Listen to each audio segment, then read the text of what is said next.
Hello, this is Teddy. Today is my 8th birthday, and you're listening to Two Broads Talking Politics. Bye!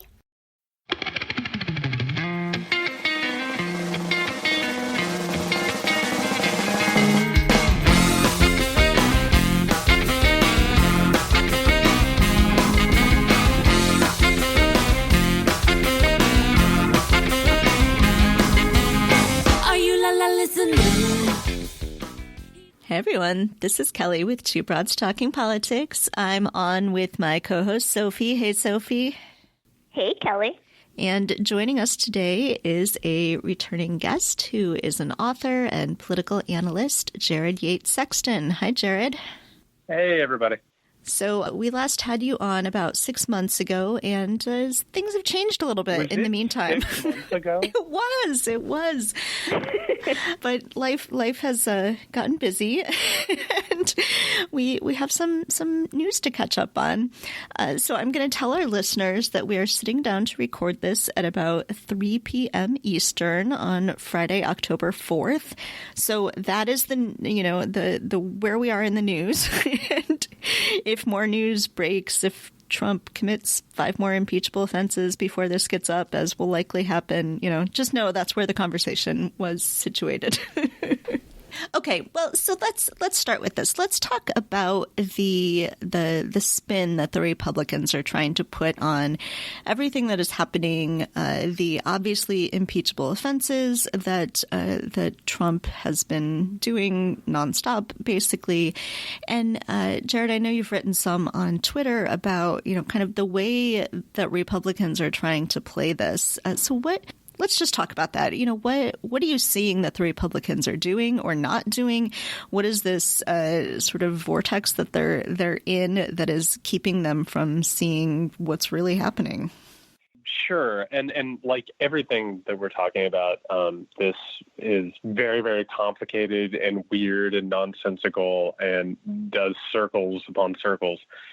So I know personally from my conversations with Republican staffs and aides that there is a really great existential crisis in the Republican Party right now. If you talk to people off the record or if you talk to people on background right now, they will tell you that they consider this to be a really, really bad political hand for them. If you're just having a discussion and it's not going into print, they understand that this president has done some really, really worrisome, troubling things. But what is happening with the Republican Party is what has been going on since Donald Trump came on the scene and even years before that, which is this idea of gamesmanship, which is, the Democrat and Republicans have been engaged in trench warfare now for going on 30 years, and they don't feel as if they can have a discussion about this or admit any sort of fault or actual concern in public, because to do so would be to grant Democrats a victory.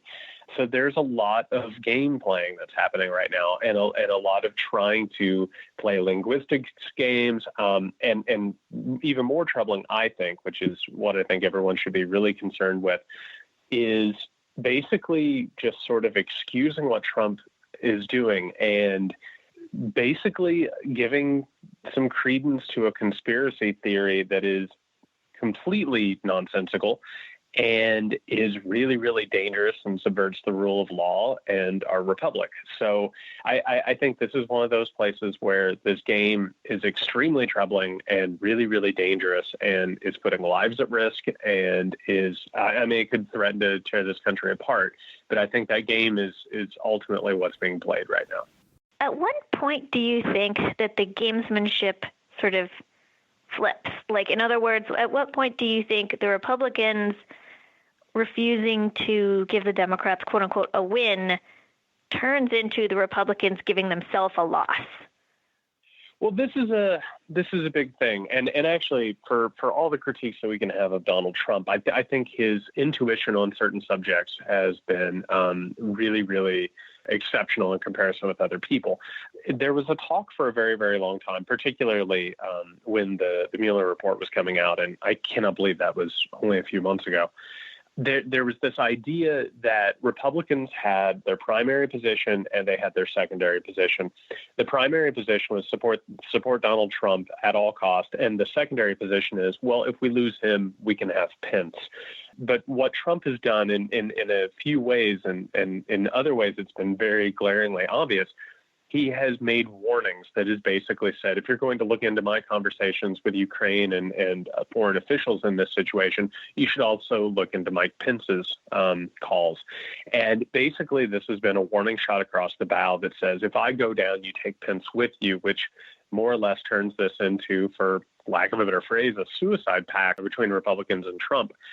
If this flips, I mean, we're going to see a situation that would have to echo what happened with Richard Nixon in the Watergate scandal, where Republicans realized that there's simply no tenable way to continue with the position, and it's better to have him resign. But in our current system and the way the right-wing echo chamber works, I don't know when we reach that point or if we could.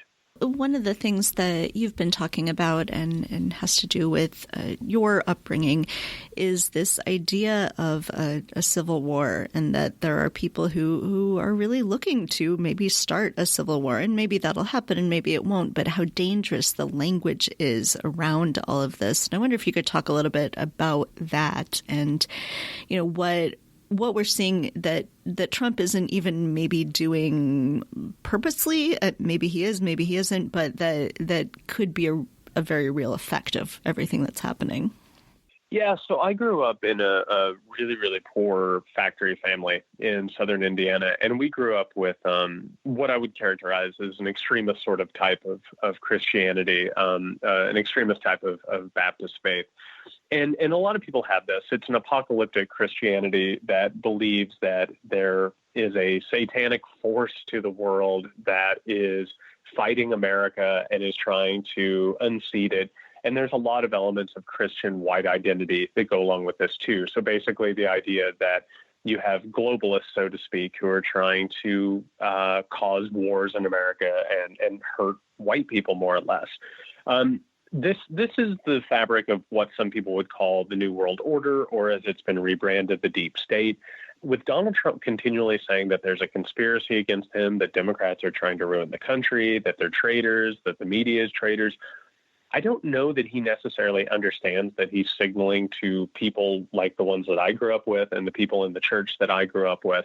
But what's actually happening is he's telling them that this alternate reality where there's this narrative that people who collect the guns and prep and put together all their armories and you know, have bug out bags or bunkers or whatever you want to call it, that they are actually living in the moment that they have been taught to wait for their entire lives.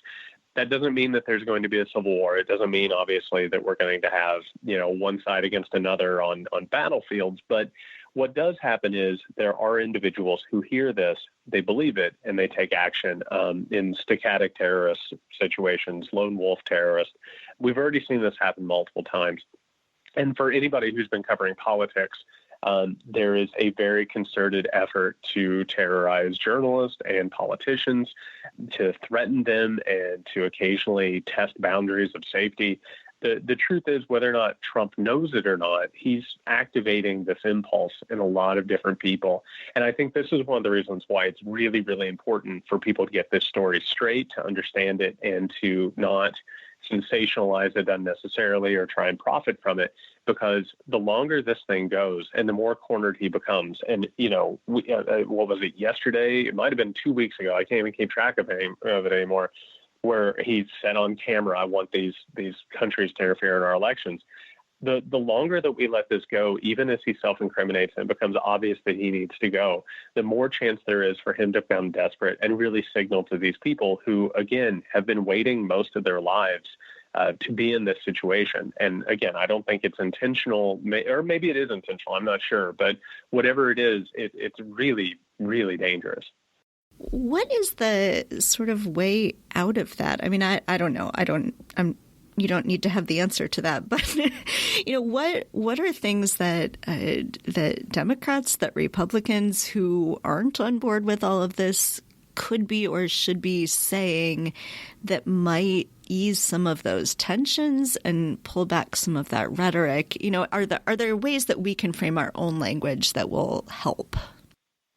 Well, unfortunately, a lot of this is taking place on the right. I've been doing a lot of research lately on domestic terrorism, particularly from Christian white extremists. And one thing that happens is in periods of political tumult, particularly when the right and the NRA and these sort of extremists sort of get on the same wavelength and they talk about the danger of globalist and liberal conspiracies, there's a tendency for these things to happen. So what would need to happen for this to de-escalate would be that the right would have to reject this call for, civil war or even calling it a coup. Republicans need to realize that there are consequences to these words.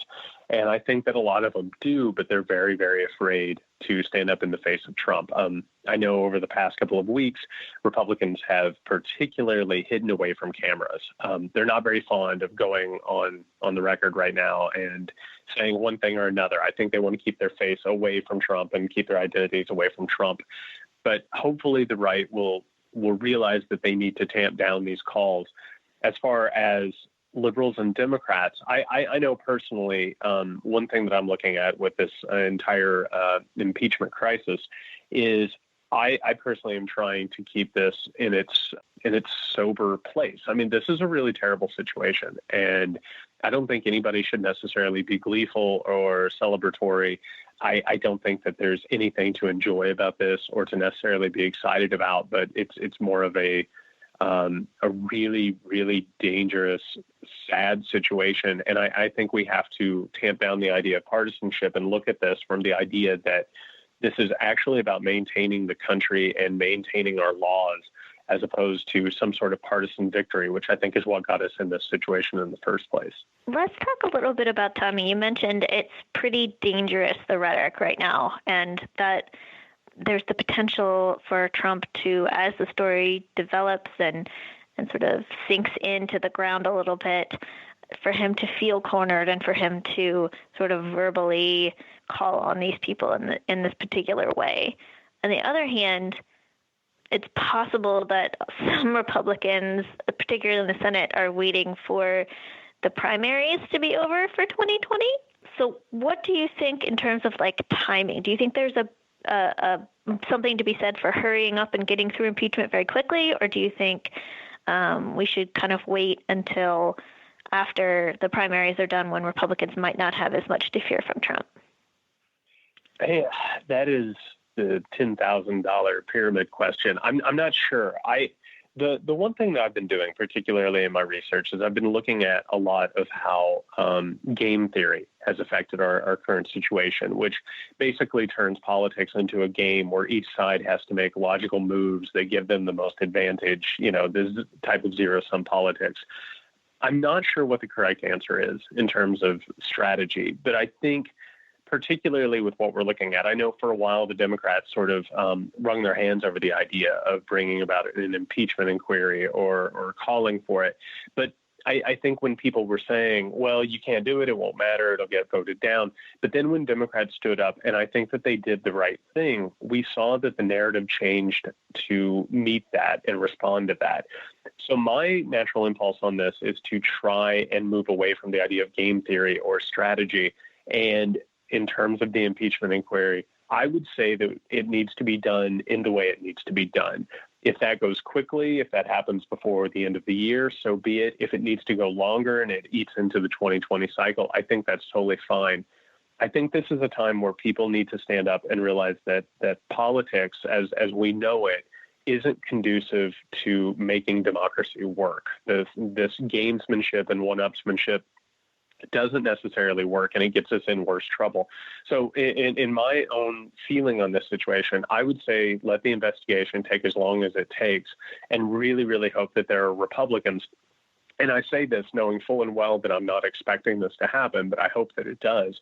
Hope that Republicans stand up, do the right thing, and actually realize that they have a moment in history that they need to play. which we've seen in the past. Certainly with Richard Nixon, we saw him resign because Republicans told him it was time to.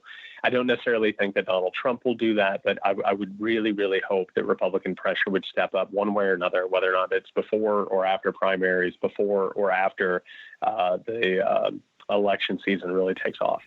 So you said on Twitter, I think it was just a few hours ago, but, this is all blending together, that Republicans used to get their principles and strategies from think tanks. There used to be, and this sort of was on purpose, and they had sort of very clear messaging around the think tank says that all Republicans are now going to do this and talk this way, and these are the points we're going to say.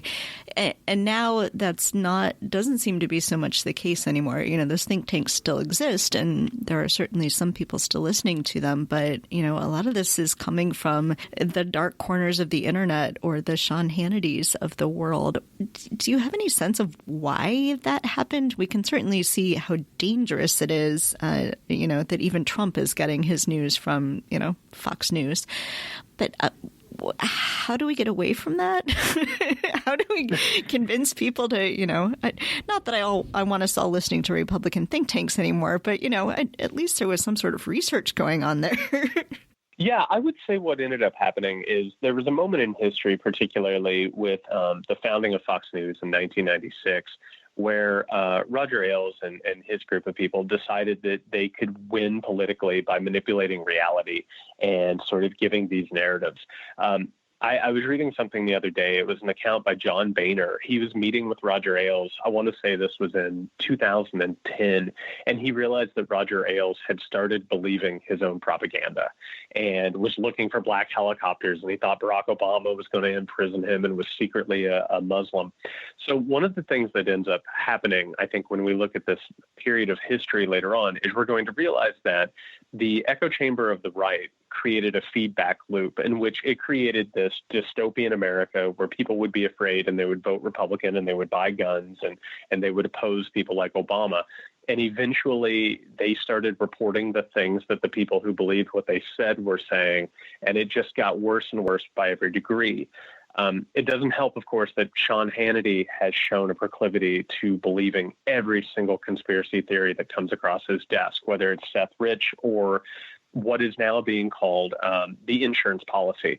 And if anybody hasn't looked into this, I would advise them to. This is what is leading to the Ukrainian crisis and this impeachment crisis, is that Trump, Giuliani, and apparently everyone around them now believes in one of the most nonsensical conspiracy theories that has been tracked down to websites like 4chan and 8chan and like the most fever-dreamed YouTube conspiracy theorists imaginable. But they have started to believe their own propaganda and get lost in their own narratives, which is one of the most dangerous things that can happen. I think the responsibility for de-arming this comes on the media. And to be frank, I think that the mainstream media has done a rather poor job of covering things over the last few years. Even now, as Trump is saying more and more dangerous, unhinged things, there are still headlines and still stories and reportage that you notice where it still frames it as if it's normal because he's president of the United States. What the media needs to do, and particularly people in the public eye need to do, is before they discuss anything of what's going on with this impeachment crisis, they need to say offhand, the story behind this and the narrative that's being pushed is completely asinine and unreasonable, and there's absolutely no truth to it, and here's what's happening. And I think that will probably do something in terms of putting a dent into this messaging, but eventually the fever has to break. These narratives have to sort of collapse under their own asininity, and hopefully we can restore some sort of sanity to our politics. You know, it's interesting as you're talking about people starting to believe their own story, believe their own hype. You know, I am now, I guess, a part of the media. I mean, we were already sort of with this podcast, but now with Demcast, and you know, we purposely made it a nonprofit so that we wouldn't be driven by numbers of clicks. That we'd be trying to tell the truth and not what people were drawn to. But it's so hard not to see, hey, this story is doing really well. Maybe we should publish more of those kinds of stories. And I can understand. I can't understand. I think the idea of starting to believe your own stories, but I can totally understand how people get wrapped up in this idea of this is the kind of news that sells, and we have jobs to keep, and so we're going to keep pushing out that kind of news. I mean, is there a solution to that, short of like news not being able to be corporate, which I don't know how you do that at this point, but what's the balance there? I mean, you write books, do you feel yourself also being sort of pulled into that? Like, this is the kind of thing that people want to read? Listen, that is a massive, massive thing behind what's happening here. We have a situation now, and I look at the impeachment crisis particularly, and I realized that one of the things that's driving this, and I was talking to someone the other day, and they said, it feels like the season finale of America, The Decline. And it's true. We have started to think about our politics and our moment in history as being a televised narrative. I think that there are some people out there, and I know that I've had conversations with people who feel this way, who look at impeachment, and particularly months of it, they look at it as wonderful for ratings and clicks and advertising. And there are certainly people, and again, they probably won't say this in public, but Trump has been great for their business. The anxiety and the tension that he has created, has been the rising water that has raised all ships. And there are certainly people who have fortunes and booming businesses to thank for what Trump has done and what he's created. I think the problem here is that we have to disentangle the idea of profit and success from the health of the country. And this has been a problem for decades now, but it has gotten to the point where it has created a state of hyper reality. It again feels like a television show because it's a television show. And in terms of journalists, that is one of the tougher nuts to crack, right? I know personally as a freelance journalist, when I get onto social media, I'm well aware of what will drive up numbers if I want to drive up numbers. Sometimes I look at my phone in quiet terror and I think about how that could drive me to do things that I don't necessarily think are right in order to have some sort of boost in some way. But for myself, I look at it and I think about it before I do it. And then I consider, like, is this good for me? Is it good for other people? Is it good for the country? And that sort of, I think, cuts it. And I think what we've had in journalism is a real fear that there's not a way to make it profitable, not a way to keep the lights on. And as a result, this has been good for business, but, bad for business. I know Les Moonves, before he got removed, said famously now, Trump he's bad for America, but he's great for CBS. And it's that kind of idea and mentality that I think has really pushed us to a point of crisis. I don't think Trump happens if we don't have that mentality and we don't have that pressure. It's my hope that we can figure out a different profit model. It's my hope that we can figure out a different way to keep the lights on, because this right now, it creates this hyper reality where things get really, really bad, really, really quickly. And we've already seen, I think it has a really terrible effect on the country and its politics. So my hope is that we can get off of this profit engine and start working towards something better and healthier and more humane. What do you think happens next? I mean, I know you can't see the future, and then this whole story is insane. But what are you sort of looking for to see next in terms of the impeachment proceedings? Well, so one thing that happened, and this goes back to the idea of the media and the narrative and all of this talk, one thing that happened was the moment that Democrats went ahead and said that they're going to do the impeachment inquiry, I think we all saw that there was a change in the way that the media started reporting on this, and it became very serious very quickly. I think it was yesterday again, or it could have been 6 months ago. Who has any idea? Where Chuck Todd said on TV, he said at the beginning of Meet the Press Daily, he said, this is a nightmare and we're in the middle of a crisis. I think treating it the way that it is, and quite frankly, this has been a crisis for a while, but calling it what it is, I think my hope anyway is that this will wake people up and make them realize that democracy has to be participatory. And this illusion of the spectacle of politics, the idea that everyone watches it as opposed to participates in it, will reawaken people to realize that the narrative can change at any moment, particularly as people take action. All it would take for this situation to reach a head, I believe, would be a mass protest or a strike or some sort of major movement among the people to take power in their own hands, as opposed to wait on politics to play itself out again like a spectacle. I think once we see the extent of these crimes, and they are flowing out every single day, and Trump gets worse, and the things he's admitting are worse and worse every day, it's my hope that people, particularly in the center, the ones who have stood by him because maybe they identify as Republicans, or maybe they've stood by him because they want to, trigger liberals, whatever you want to call it, they start to realize that this is a problem. We can move beyond it. And so people will start to wake up and actually participate. That's what I think is the best case scenario, is the idea becomes so overwhelmingly clear that he has to leave office that we somehow or another bypass the threat of danger. We bypass the threat of attacks and disruption and whatever you want to call it. But there is certainly a very, very large chance that this gets very, very bad.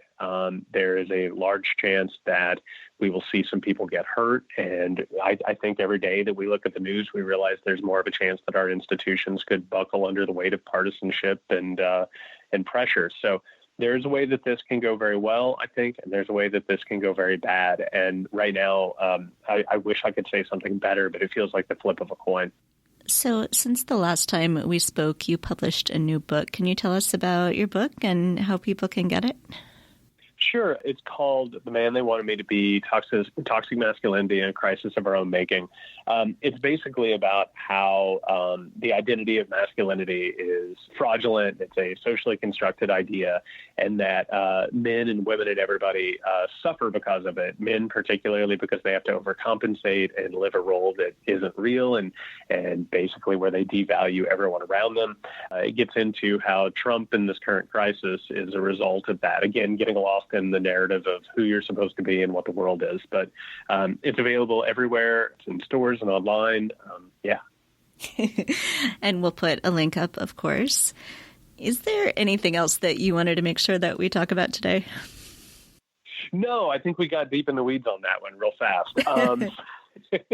I apologize for kind of losing track of time in terms of when things happen. I can't believe the Mueller report was only a few months ago. It feels like 2 years ago. Yeah, for sure.